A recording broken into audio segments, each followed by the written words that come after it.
Assalamualaikum warahmatullahi wabarakatuh.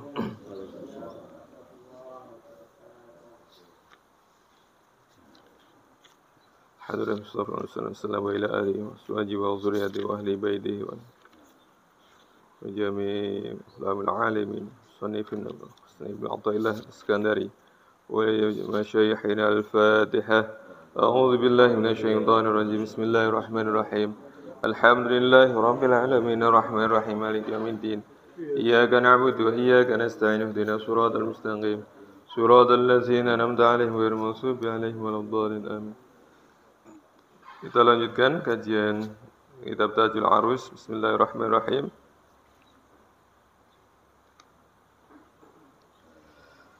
Wa in kana umruka qalilan yasiru katsiran li husulil iman wal khusyu' wal khudu' wal khasyah wat tadabbur. Wa in kana umuruka, dan apabila ada umur kamu qalilan sedikit, yasiru akan bisa menjadi kasiran, menjadi banyak. Di umur yang sedikit ini akan bisa menjadi banyak disebabkan lihusulil iman, karena keimanan seseorang. Dengan keimanan maka umur yang pendek, karena umur umat Muhammad itu kalau sekarang ini kalau berdasarkan penelitian karena tingkat kesejahteraan meningkat katanya ya, itu rata-rata umur sekitar 70 tahun katanya. Kalau berdasarkan umur baginda Rasulullah SAW ya sekitar 60 tahunan. Dibandingkan umur umat terdahulu tentu umur umat Nabi Muhammad itu lebih pendek, tapi bisa panjang.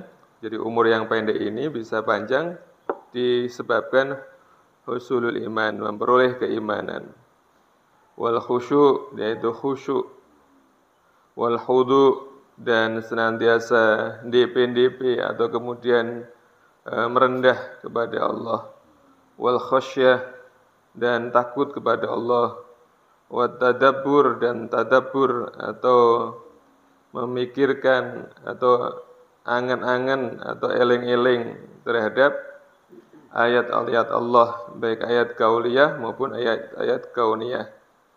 Wa tazakkur, dan berzikir, ingat kepada Allah. Wa nahwiha, dan yang serupa dari itu.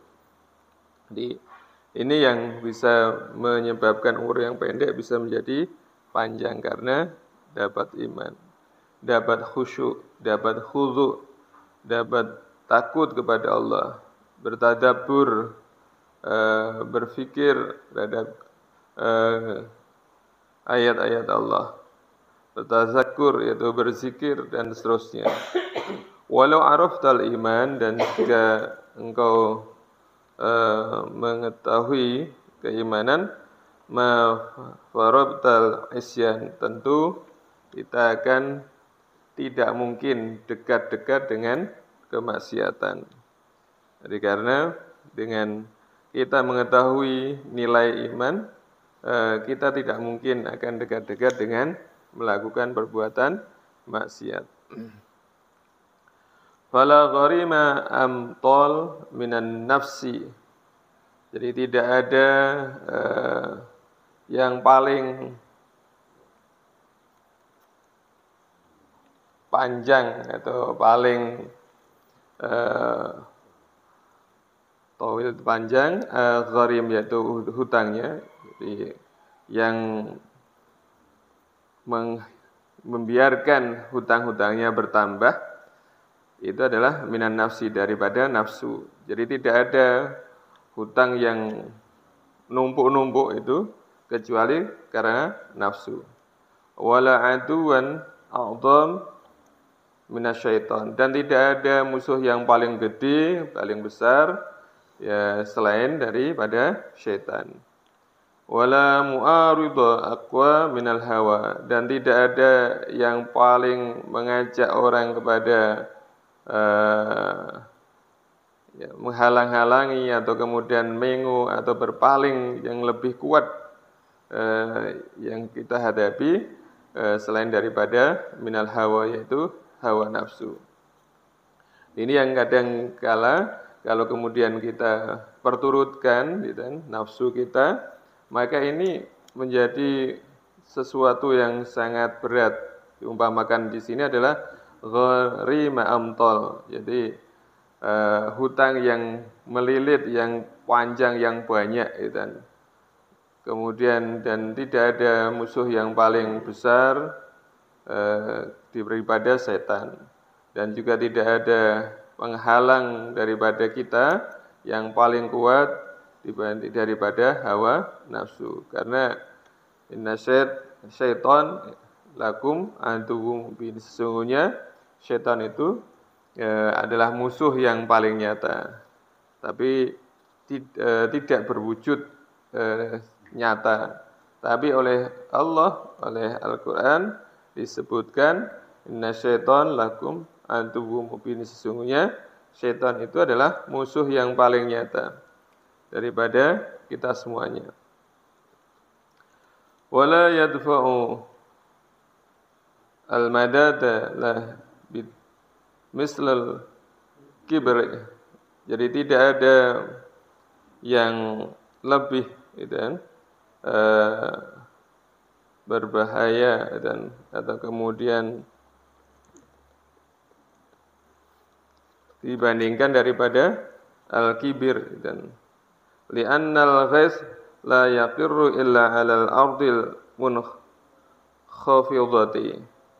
la fawqa ru'usil jibal. Jadi karena perasaan tinggi hati atau merasa tinggi, merasa hebat gitu kan, atau kemudian disebut sombong atau gumedi gitu kan, itu diumpamakan tidak ada hujan atau air itu yang mengalir kecuali kepada bumi yang munkhafidhat, yaitu yang cekung atau yang rendah.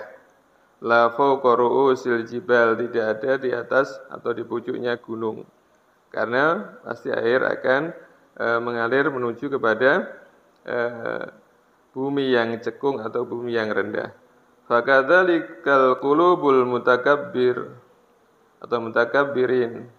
Karena demikian juga kepada hati yang sombong, yang merasa tinggi, taqilu anhal rahmah wa tansilu ila qulubil mutawaddiin, akan berpindah daripada orang yang sombong tersebut, yaitu rahmat. Jadi pindah kepada siapa? Tansilu ila qulubil mutawaddiin. Jadi akan turun kepada hati-hati orang yang tawadhu. Jadi orang yang sombong ini akan jauh daripada rahmat Allah. Wal muradu bil mutakabbirin mayyarudul haq la amna yakunu saubu hasanan. Yang dimaksud dengan orang yang sombong itu adalah orang yang mengingkari atau tidak mengakui atau kemudian menolak kepada al-haq, kepada kebenaran. Jadi orang yang sombong itu adalah orang yang menolak kepada kebenaran. La amna yakun saubuhu hasanan, bukan kepada orang yang kemudian bajunya bagus. Di baju bagus itu bukan kemudian menandakan dia sombong. Jadi kesombongan itu bisa menghinggapi kepada siapapun, kepada orang yang bahkan kepada orang yang miskin juga bisa sombong, orang kaya bisa sombong, orang pejabat bisa sombong, kemudian rakyat juga bisa sombong, dan seterusnya. Semuanya kesombongan itu adalah bukan karena baju yang melekat, jabatan yang melekat, atau kemudian atribut-atribut yang melekat pada seseorang. Tapi yang dimaksud sombong adalah orang yang menolak kepada kebenaran. Karena bahkan orang yang miskin lagi sombong itu adalah orang yang sangat dibenci oleh Allah Subhanahu wa taala. Walakinnal kibra badrul haq, yakni daf'ahu wa ikhtifarun nas. Yang sebaliknya yang disebut sombong adalah orang yang menolak kepada perkara-perkara yang hak. Ya. Jadi orang yang sombong ini adalah orang yang menolak pada perkara-perkara yang hak. Jadi yakni daf'ah, yaitu menolaknya. Kemudian wahtiqaru an-nas, dan dia meremehkan kepada manusia yang lainnya.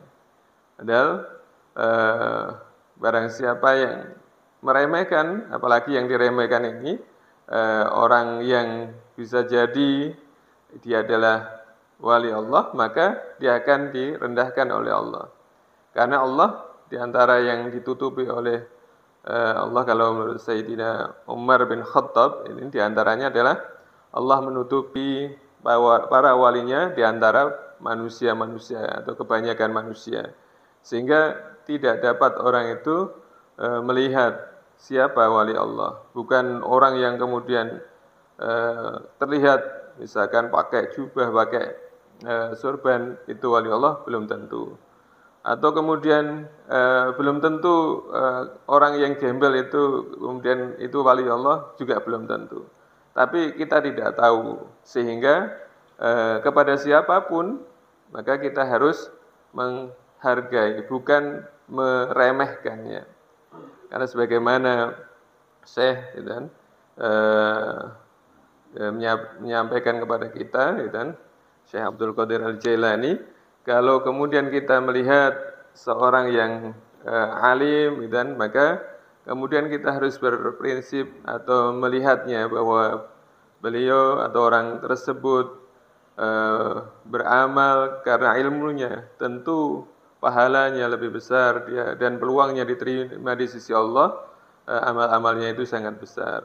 Kalau melihat orang yang bodoh, dia misalkan, ya, prinsipnya adalah dia melakukan dosa karena kebodohannya, tentu Allah sudah mengampuninya. Kalau melihat orang yang tua, kita melihatnya adalah beliau sudah tua, tentu sudah banyak amalnya. Dia melihat anak yang masih muda, dia masih muda, tentu dosanya masih sedikit, dan seterusnya dan seterusnya. Sehingga apa? Pandangan kita kepada manusia lain adalah senantiasa berhusnudzon dan menghargainya. Jadi bukan sebaliknya, kalau orang yang sombong, mutakabbir, atau orang yang gumedi, itu adalah orang yang meremehkan orang lain dan menolak kepada kebenaran. Dan ini akan jauh daripada rahmat Allah Subhanahu wa taala. Diibaratkan tadi, yang semula mungkin dia akan mendapatkan rahmat karena dia sombong, rahmat itu sebagaimana air, dia akan menuju kepada cekungan. Orang yang merendah diri, orang yang tawadhu, dia akan mendapatkan rahmat dari Allah Subhanahu wa taala. Moga-moga Allah jauhkan kita dari sifat kibir, dari sifat sombong, dari sifat gumedi, sehingga kita mendapatkan rahmat Allah Subhanahu wa taala. Kita golongkan orang-orang yang mutawadhi'in, yaitu orang-orang yang tawadhu. Wa billahi a'lam. Assalamualaikum warahmatullahi wabarakatuh.